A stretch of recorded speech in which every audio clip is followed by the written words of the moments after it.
2010 के प्रीलिम्स में सवाल था, छपनिया काल ईसवी सन के अनुसार कब पड़ा था? तो कब पड़ा था? 1899। विक्रमी संवत के अनुसार इसी साल 1899 में अंग्रेज चीन में भी व्यापार कर रहे थे और चीन के अंदर एक विद्रोह हो जाता है, बॉक्सर विद्रोह। कौन सा हो जाता है? वहां थोड़े बॉक्सर थे, बॉडी बिल्डर टाइप के बंदे थे, और उन्होंने अंग्रेजों को पीटना शुरू कर दिया। अंग्रेजों को लगा मरा दिया यार, अब क्या किया जाए? तो अंग्रेजों की संधि है राजा के साथ। अंग्रेजों ने राजा को कहा कि भाई राजा गंगा सिंह, हमारा चाइना के अंदर पंगा चल रहा है, उधर चाइना में कुछ बॉक्सर आ गए, बॉडी बिल्डर टाइप के लोग अंग्रेजों को पीट रहे हैं, क्या तुम देख सकते हो उनको? गंगा सिंह का आराम से देख लूंगा, चिंता मत करो। तो पर मुझे क्या मिलेगा? अंग्रेजों का पैसे देंगे, तुम तो जाके लड़ा हमारी तरफ से। युद्ध के टाइम में, सॉरी अकाल के टाइम में पैसों की आवश्यकता थी, उसने कहा ठीक है लड़ लेंगे। अंग्रेजों ने वापस कहा पैसों के चक्कर में मत चले जाना, वो चाइना वाले बॉक्सर है, कहीं कूट पीट के वापस निकाल दे। गंगा सिंह ने कहा उनकी जितनी आंखें खुलती है ना, इतनी मैं सोते टाइम खुली रखता हूँ। 5-7 को तो भींच भींच के मारू मैं, तो उनकी तो चिंता मत करो। और क्या मारा था चाइना वालों को चाइना में घुस के, कि अंग्रेजों ने वापस उपाधि दी थी चीन युद्ध पदक। क्या दिया था? China war medal. इसलिए ये अपने 2019 के आसपास गलवान घाटी वाला पंगा हुआ था अपने चाइना वाला, तब अखबार के, अब दैनिक भास्कर की बड़ी हेडलाइन थी कि आज के लगभग 150 साल पहले राजस्थान के एक राजा ने चीन को चीन में घुसकर हराया था। वो राजा कौन है? लोकतंत्र का मतलब क्या होता है? जनता का शासन, यही तो हुआ। तो आप करते हो क्या शासन? फिर आप नहीं करते फिर कैसे होता है शासन? जनता द्वारा चुने गए प्रतिनिधियों द्वारा शासन किया जाता है, यही है। हालांकि कई लोकतंत्र ऐसे भी होते हैं जहां जनता डायरेक्ट रूल करती है, जैसे यूरोप के कई देशों में, स्विट्जरलैंड ये जो देश है, वहां पर जब भी कोई कानून बनता है तो बाकायदा एक एक आदमी से जाके पूछते हैं बना दे। हर घर में भेजा जाता है, वो लेटर भेजा जाता है, यस नो पे हाँ लगा दो, बाद में गिन लेते हैं, यस का है तो कानून बना देते हैं, नो का है तो कानून नहीं बनाते। अपने किससे पूछते हैं? विधायकों से, सांसदों से। वह विधानसभा में बनेगा तो अपने प्रतिनिधि कौन है? विधायक। उनसे पूछते हैं कानून बनाए, विधायक उनका बनाओ तब तो बन जाता है, विधायक उनको मत बनाओ तो नहीं बनता। कई जगह डायरेक्ट जनता से पूछते हैं। ये डेमोक्रेसी की मेच्योरिटी पे डिपेंड करता है। कोई डेमोक्रेसी ज्यादा मेच्योर है तो वहां जनता से पूछ लो। अपने यहाँ डेमोक्रेसी मेच्योर नहीं, जनता को पता ही नहीं। कोई कानून है तो जनता क्या पता इस कानून में क्या अच्छी बातें क्या बुरी बातें, तो कहा कि भाई जनता को तो पता नहीं, तो जनता के प्रतिनिधि वहां पर बैठे होंगे, उनसे पूछ लिया जाए। यही किया जाता है। 1913 में, कब की बात है, गंगा सिंह बीकानेर में संसद बना लेता है, प्रजा प्रतिनिधि सभा। क्या बना था? यही तो संसद है आपकी। आपकी संसद में कौन बैठते हैं? प्रजा के प्रतिनिधि, उनकी एक सभा है, वो संसद है। उस टाइम बना ली थी 1913 में। क्या नाम था उसका? कि भाई जनता के अंदर से चुनाव उनाव नहीं, पर जनता के अंदर से कुछ लोग लेंगे, वो आके राजा के साथ बैठेंगे और कोई भी कानून बनेगा तो उनसे भी डिस्कस किए जाएंगे। राजतंत्र में ये भी बड़ी बात थी। राजतंत्र का तो मतलब ही था मेरा वचन है मेरा। वहां पे कोई जनता से पूछ रहा है, अपने आप में बड़ी बात है। तो कोई पूछेगा राजस्थान के कहां के राजा ने प्रजा प्रतिनिधि सभा की स्थापना कर दी थी? बीकानेर के राजा ने। क्या नाम था राजा का? देखो, 1913 ईस्वी में, इन 1913 प्रजा प्रतिनिधि सभा की स्थापना की थी। He founded People's Representative Assembly। प्रजा प्रतिनिधि सभा की स्थापना की थी। He founded People's Representative Assembly।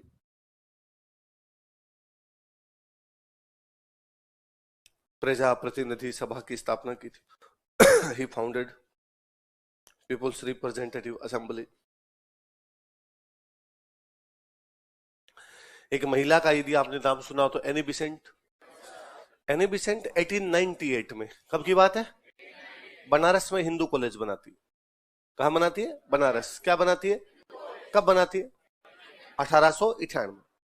Hindu college को अब बनाना हिंदू यूनिवर्सिटी, बनारस हिंदू यूनिवर्सिटी, जिसको हम BHU बोलते हैं आजकल ना, बनारस हिंदू यूनिवर्सिटी।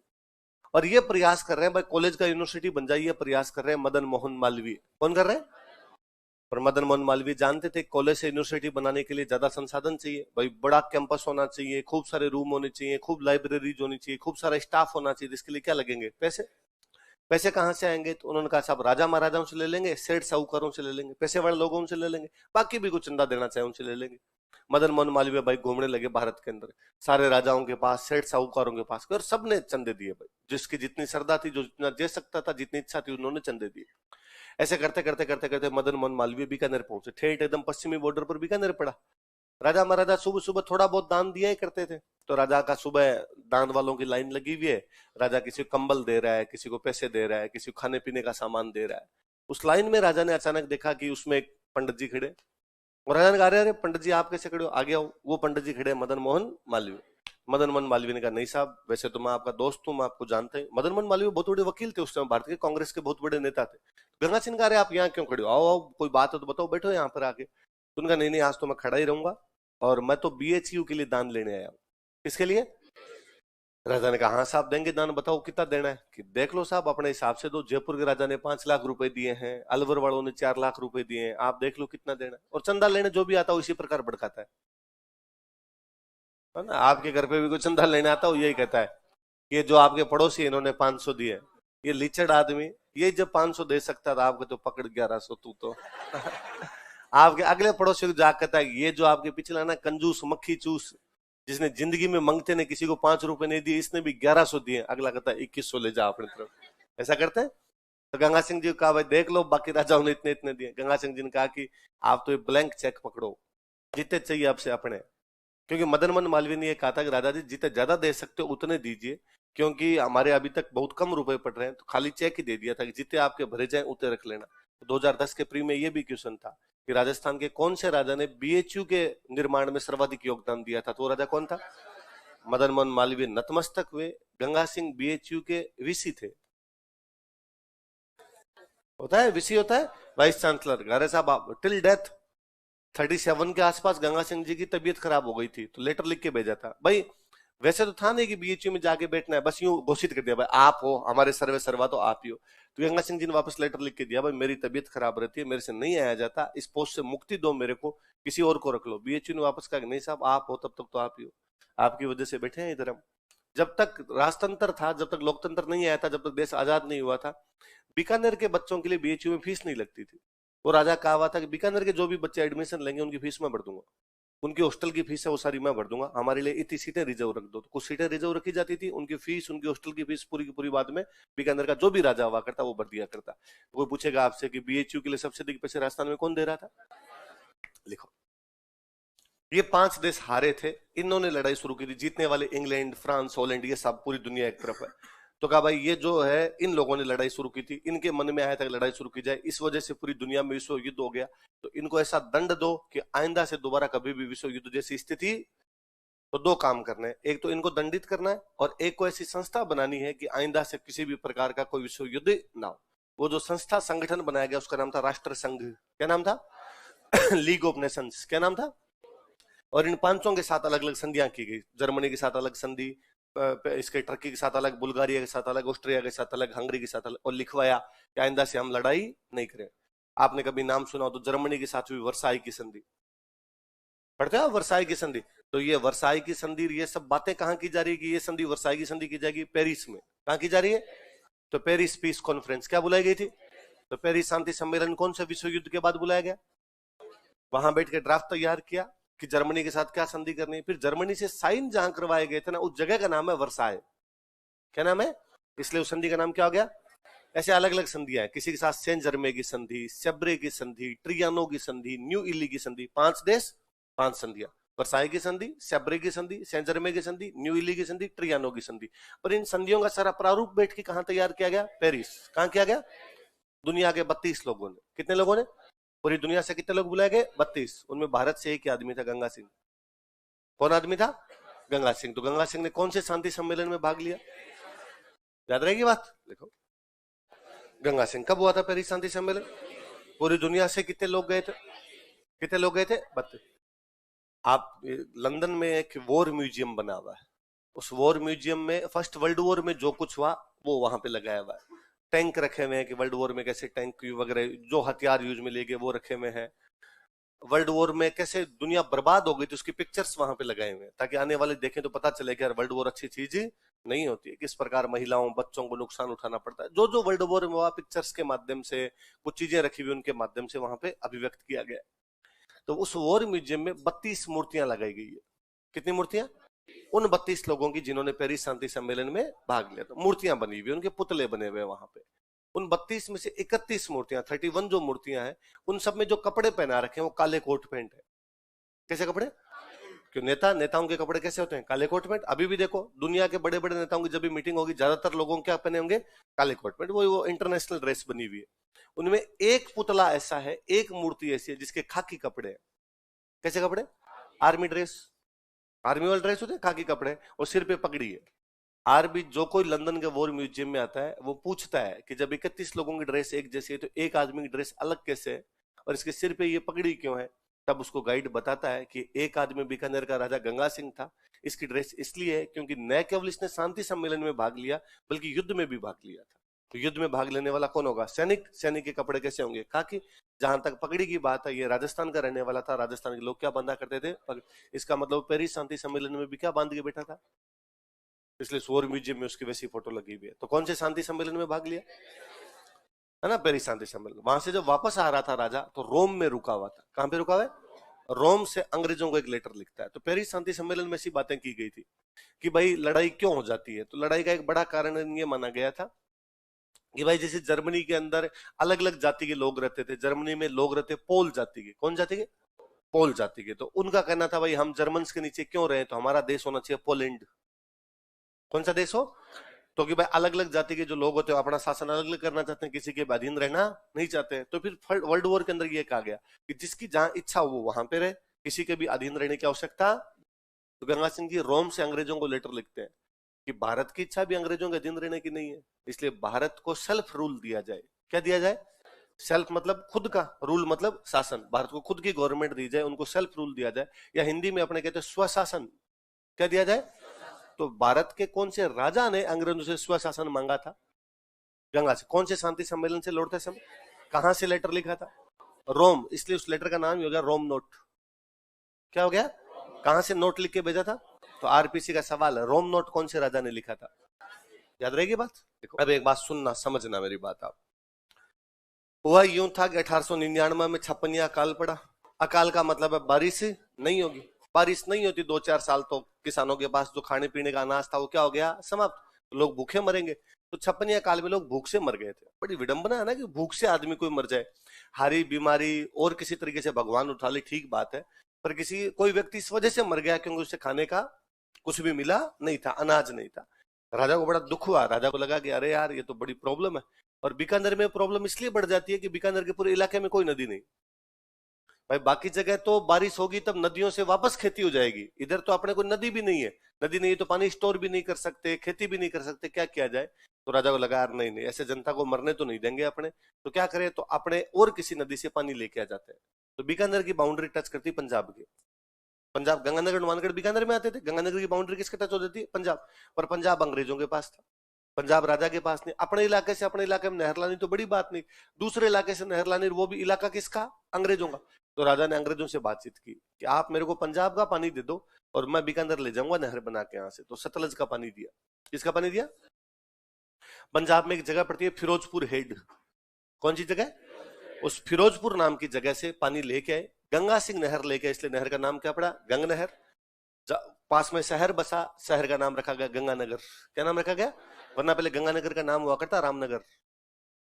गंगानगर पहले गांवड़ा ही हुआ करता था, इसका नाम क्या था? गंगा सिंह का बाद में नगर बसाया हुआ, इसलिए नाम क्या हुआ? गंगानगर। नहर लेके, इसलिए नाम क्या हुआ? गंग नहर। कहां से लेके? फिरोजपुर। कहां से लेके? फिरोजपुर से लेके। और ज्यादा बड़ी नहीं है, गंग नहर छोटी है।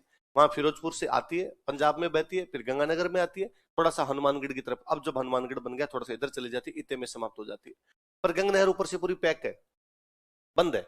राजा ने दिमाग लगाया कि यार यदि नहर खुली होगी तो कोई भी आगे गिर सकता है, एक्सीडेंट टाइप की वैसी संभावना रहती है। भाई कोई आदमी को फेंक दे, डाल दे, मार दे, गिर जाए, या कोई पशु पक्षी आके गिर सकते हैं इसके अंदर तो पानी खराब हो सकता है, या मिट्टी आके गिर जाए, आसपास के पेड़ पौधे गिर जाए तो भी पानी खराब हो सकता है। दूसरा, कोई पानी चोरी कर ले।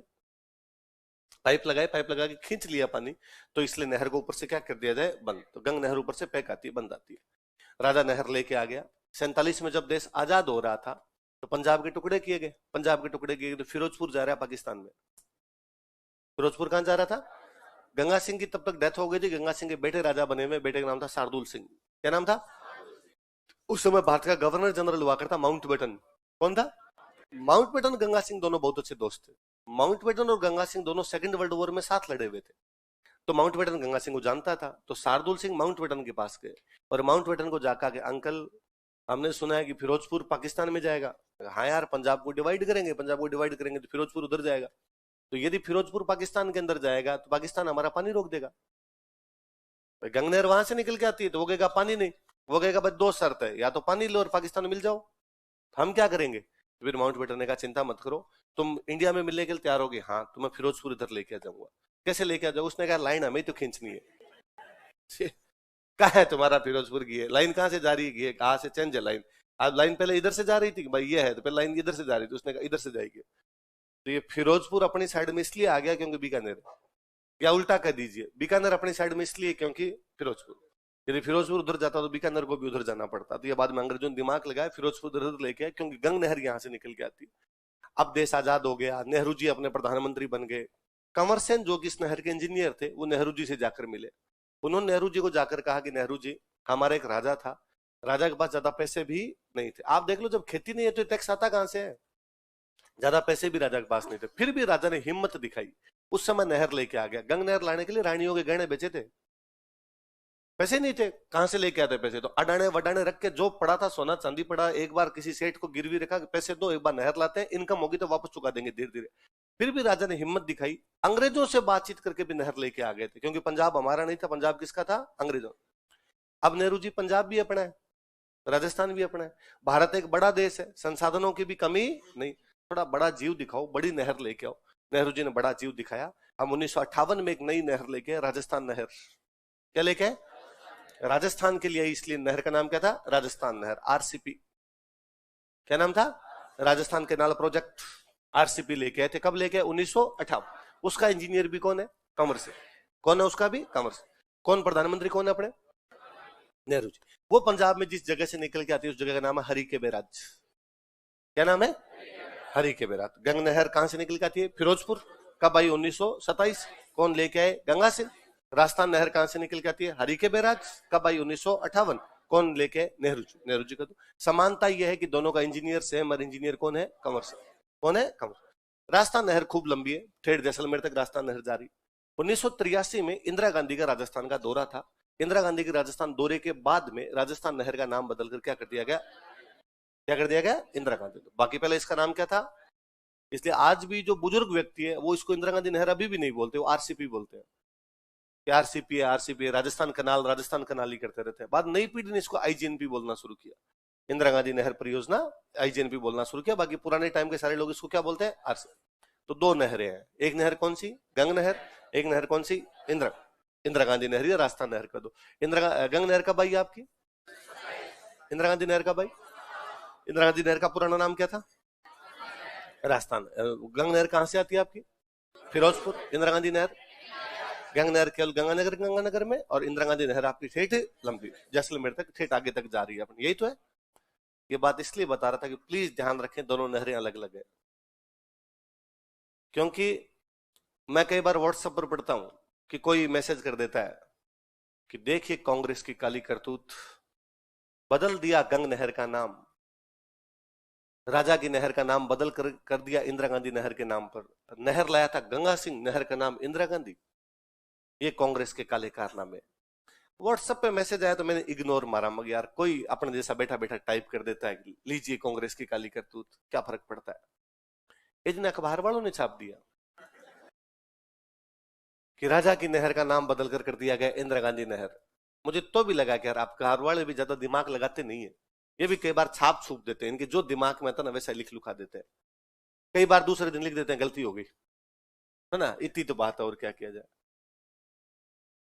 पिछली बार विधानसभा के अंदर एक बीजेपी के एमएलए साहब खड़े हो गए और उन्होंने कहा कि देखिए कांग्रेस की काली करतूत, और कांग्रेस वालों तुमने एक राजा की नहर गंग नहर का नाम बदलकर इंदिरा गांधी नहर कर दिया, तुम्हारे शर्म नहीं आती। विचित्र ये लगा कि कांग्रेस वालों ने खड़े होकर कहा हाँ करेंगे, तुम क्या कर सकते हो। पूरे कुएं में भांग पड़ी है, किसी को नहीं पता है। प्लीज अपने ध्यान रखें, ऐसा कोई मैसेज आपके पास में आए, मुस्कुराएं, इस बात पे राजी होगी कम से कम हमको इस बात का पता। समानता दोनों में एक है कि दोनों का इंजीनियर कंवर सेन है, दोनों का इंजीनियर कौन है? कंवर सेन जी गंगा नहर लेके आए थे, एक्सपीरियंस था, तो बाद में राजस्थान नहर का इंजीनियर भी किसको बना दिया गया? इस इलाके को जानता है वो आदमी, इस नहर के बारे में जानता है। अभी दोनों अलग अलग। बस ये है कि गंगा नहर वो छोटी दूरी की लेके आए थे, इसलिए बंद करके लाए थे ऊपर से। राजा ने शायद विजन भी दिखाया था उसके अंदर। इंदिरा गांधी नहर खुली है, पूरी पूरी क्या है, एकदम खुली ओपन है। इसलिए इंदिरा गांधी नहर में भयंकर प्रॉब्लम है कि पंजाब पानी चोरी कर लेता है, क्योंकि पंजाब से निकलती है तो कुछ दूर पंजाब में बहेगी और पंजाब से बह के बाद में राजस्थान के अंदर आएगी। जितनी दूर वो पंजाब के अंदर आती है वहां पंजाब के खेत है, वो पंजाब के जो किसान है वो मोटे मोटे पाइप लगाते हैं, जनरेटर लगाया पानी खींचते हैं, बरमे लगाते हैं, बरमे बरमे लगा लगा के पानी खींचते हैं। इसलिए इंदिरा गांधी नहर में भयंकर समस्या आती है। फिर इंदिरा गांधी नहर की दूसरी बात में भयंकर समस्या ये आई क्योंकि वो चौंकी ऊपर से खुली है। मैं उस इलाके में रहा हुआ हूं, मेरे 20 साल बचपन के वहीं बीते में पूरे। ऐसा कोई महीना नहीं जिस महीने में उस नहर में कोई गाय, कोई बछड़ा, कोई बकरी, कोई भेड़, कोई कुत्ता, कोई बिल्ली मर के ना आया हो। इतना गंदा पानी जिसकी कोई हद नहीं। और हम तो एकदम लास्ट में थे जहां पर वो नहर उस साइड में आके समाप्त हो जाया करती थी, इसलिए लास्ट में वो गाय बछड़े हमारे पांति आते, क्योंकि हमारे बाद वो नहर खत्म हो जाती वहां पर, तो वो जो पीछे से आ रहा है आ रहा है आ रहा है फिर वहां पे आके रुका करता था। पानी का ये था कि हम रात को पानी जब भरते, बाल्टियों के अंदर भरते, फिर उसमें फिटकरी घोलते कि सुबह तक जमेगा नीचे, और सुबह ऊपर ऊपर वाली बाल्टी का जो पानी है वो हम मटकों में डाल लेंगे, नीचे वाला पानी तो पीने लायक नहीं है। तो उस साइड में ये है ही थोड़ा सा। हर महीने के अंदर तो कोई गाय भैंस बकरी भेड़ मर के है, हर 12 महीने में कोई मिनख मर के है। तो वहां पर बड़ी कॉमन बातें हुआ करती थी कि इंदिरा गांधी नहर में लाश आ गई, इंदिरा गांधी नहर में लाश, नहर में लाश आ गई, नहर में लाश आ गई। किस बात की? या तो कोई सुसाइड कर गया या किसी ने मार के फेंक दिया। इसलिए मुझे याद है छोटे बच्चों को उधर यूं जाने नहीं देते कि नहर में फेंक देसी, नहर में फेंक देसी, नहर में फेंक के चला जाएगा कोई ना कोई। तो वहां वो लाशें, वो ऐसा हुआ ही करता था उस इलाके में, कारण कि नहर ऊपर से क्या है, खुली। फिर दूसरा सबसे भयंकर ये है कि बीकानेर साइड में आंधियां चलती है बहुत ज्यादा। कल मैं बता रहा था कि जंगल का क्षेत्र वह होता है जहां पे हवा तेज चले और पानी कम हो, हवाएं तेज चलती है, इसलिए इतनी आंधियां चलती। आप देख लो इंदिरा गांधी नहर इतनी नीचे है कि इंदिरा गांधी नहर में यूं आप ट्रक खड़ा कर दो तो ट्रक दिखे नहीं, वो पूरा यूं चला जाए, इतनी गहरी है इंदिरा गांधी नहर, वो पूरी भर जाती है मिट्टी से, उसके ऊपर से ट्रैक्टर चलते हैं, ऊपर से निकाल लो बोले। इसलिए कई बार ये समस्या होती है बाद में उसमें कि अब ये जून जुलाई वाले जो महीने, बेसिकली मई जून जुलाई वाले महीने, इनमें इतनी मिट्टी आई हुई रहती है कि किसानों का पूरा महीना इस चीज में निकल जाता है कि अब नहर में पानी आने वाला है, तो इस मिट्टी के अंदर पानी कैसे आएगा। फिर फावड़े ले लेके जाते हैं, ट्रैक्टर ले लेके जाते हैं और उस मिट्टी को बाहर निकाल रहे होते हैं। तो मेरे बचपन में ये सीन बहुत रेगुलर था कि हम सुबह उठते और सारे गांव वाले वो फावड़े ले लेके जा रहे हैं और किसी से पूछते कहाँ जा रहे हो, कि नहर का नाम, नहर निकालने के लिए जा रहे हैं। नहर निकालने का मतलब है नहर में जो मिट्टी आ गई, नहर खो गई, वापस निकालनी पड़ेगी, ऊपर से उसके मिट्टी आ रखी है। तो गंगा नहर में ये समस्या नहीं आती, उधर ये आती है थोड़ी सी। आप कभी और नोटिस करना कि एक राजा ने 1927 में अंग्रेजों के साथ समझौता किया और कहा इतना पानी दीजिए। अंग्रेजों ने समझौते में कहा ठीक है इतना पानी मिलेगा, गंगा नहर है। गंगा नहर में जितना समझौते में पानी था उतना ही पानी आता है। इंदिरा गांधी नहर में पंजाब से हमने समझौता किया, राजस्थान ने इतना पानी दिया जाए, पंजाब गाहे बगाए पानी रोक लेता है। इंदिरा गांधी नहर में उतना पानी कभी नहीं आता जितनी हमारी बात की गई थी। इसलिए अक्सर आप सुनते हैं इंदिरा गांधी नहर के किसान आंदोलन कर देते हैं, आपने कभी नहीं सुना होगा गंगा नहर के किसानों ने आंदोलन कर दिया। लोकतंत्र की विडंबना है कि हमारा पंजाब, हमारा राजस्थान, दो राज्यों के बीच पानी का बंटवारा सही नहीं करवा पा रहे हैं। पंजाब पानी तभी देता है अपने को जब हिमाचल में बारिश ठीक होती है। हिमाचल में बारिश ठीक होगी तब पंजाब की नदियों में पानी ठीक आएगा, पंजाब की नदियों में पानी ठीक आएगा तब तो अपने पानी अपने भी नहर में ठीक आ जाएगा। यदि हिमाचल में बारिश कम हुई, पंजाब की नदियों में कम है, तो पंजाब पानी रोक लेगा, वो पहले हमारा ही नहीं भर रहा तुम्हें कहां से दे। जबकि समझौता कि इतने क्यूसेक पानी देना है तो उतना देना चाहिए, नहीं देता। इसलिए अक्सर वहां आंदोलन होते रहते हैं। बाकायदा वसुंधरा जी की जो फर्स्ट गवर्नमेंट थी, गरसाना किसान आंदोलन इतना फेमस हुआ था कि 27 लोग फायरिंग में शहीद हुए थे। पानी के लिए आंदोलन है, 27 लोग उसमें शहीद है। तो वो उन दिनों में मैं स्कूल में पढ़ा करता था, हमारी स्कूल की छुट्टियां थी महीने भर तक कि भाई स्कूलें सब बंद, चक्का जाम, चारों तरफ से कुछ ही नहीं था, बड़ा आंदोलन हो गया था। पर ये समस्या वहां हर साल की हो रखी है। पर कुल मिला के 100 बात की एक बात, ये दोनों अलग अलग है। गंगा नहर अलग है, इंदिरा गांधी नहर। देखिए काली करतूत, उसमें थोड़ा ध्यान रखना। आप ध्यान रखेंगे, जनता करेगी, नेता भी इस टाइप की बात कर सकते हैं, विधानसभा में इस प्रकार की बातें हो सकती है, अपने कम से कम ध्यान रहे चीज। चलो आगे। तब तक आमेर की स्थिति को इतनी ज्यादा अच्छी थी नहीं। आमेर वाले मेवाड़ के अधीन हुआ करते। किसके अधीन हुआ करते? हम पढ़ते हैं भी एक खानवा युद्ध में पृथ्वीराज जो था वो सांगा की तरफ से लड़ने के लिए गया था, पढ़ते हैं हम। बारमल जब राजा बना तो इसके अपने भाइयों से, भतीजों से लड़ाइयां चले। तो भारमल को चाहिए यार भाई और भतीजे कभी भी हटा के मेरे को राजा बन सकते हैं, इसलिए अपने किसी बड़े आदमी का साथ चाहिए। राजस्थान में बड़ा राजा मेवाड़ का राणा, मेवाड़ का राणा उदय सिंह। मेवाड़ का राणा कहाँ रहता है? चित्तौड़गढ़। चित्तौड़गढ़ उदयपुर वो इलाका उसका। यदि सहायता आए भी वहां से तो चित्तौड़गढ़ उदयपुर से यहां तक आने में दूर पड़ती है भाई साहब, तो किसी नजदीक के आदमी की सहायता ली जाए। नजदीक पड़ता था आगरा। क्या पड़ता? आगरा में बैठा है अकबर। कौन बैठा है? अकबर बैठा उधर। अकबर तब तक आ गया था उधर।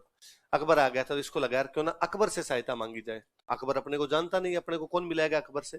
तो इधर नारनौल है, नारनौल हरियाणा में। नारनौल, नारनौल में एक मुगलों का सूबेदार हुआ करता अनिल कपूर, मजनू भाई,